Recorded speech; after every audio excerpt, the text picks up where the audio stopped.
Hello दोस्तों, कैसे हैं आप लोग। आशा करती हूँ सब अच्छे होंगे और अपने जीवन में कुछ अच्छा कर रहे होंगे। तो दोस्तों सुनते हैं आज की बात।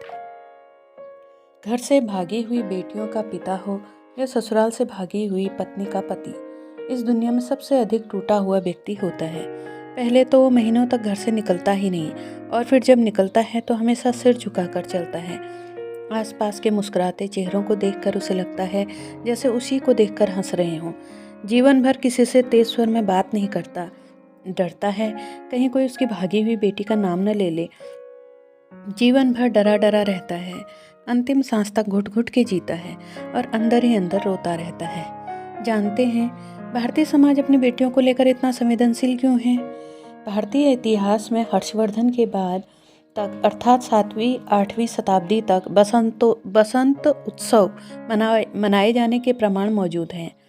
बसंतोत्सव बसंत के दिनों में 1 महीने का उत्सव होता था, जिसमें विवाह योग्य युवक युवतियां अपनी इच्छा से जीवन साथी चुनती थी और समाज उसे पूरी प्रतिष्ठा के साथ मान्यता देता था। आश्चर्यजनक है ना।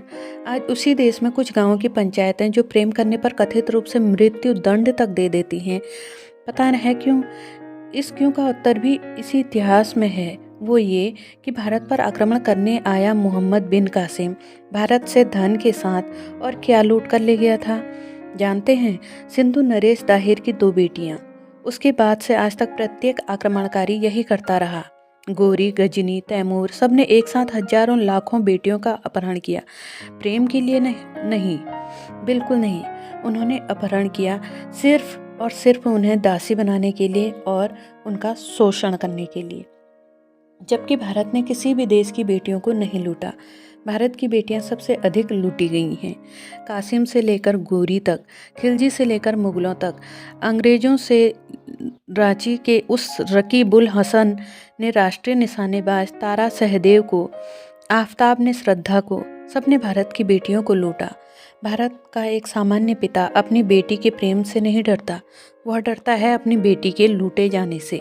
भागी हुई लड़कियों के समर्थन में खड़े होने वालों का गैंग अपने 1000 विमर्शों में एक बार भी इस मुद्दे पर बोलना नहीं चाहता कि भागने के साल भर बाद ही उसका कथित प्रेमी अपने दोस्तों के साथ उसके साथ दुष्कर्म क्यों करवाता है, उसे कोठे पर क्यों भेज देता है या उसे अरब देशों में लड़की सप्लाई करने वालों के हाथ क्यों भेज देता है।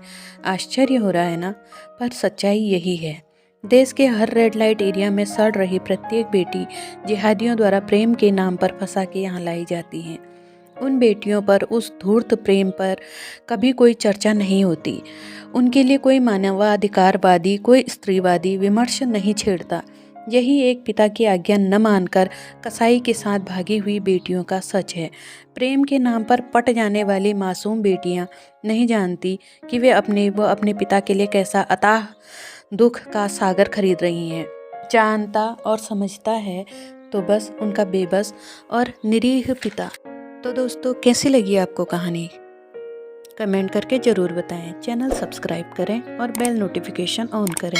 वीडियो अच्छी लगी तो लाइक और शेयर करें। मिलते हैं अगले वीडियो में, तब तक के लिए राधे राधे।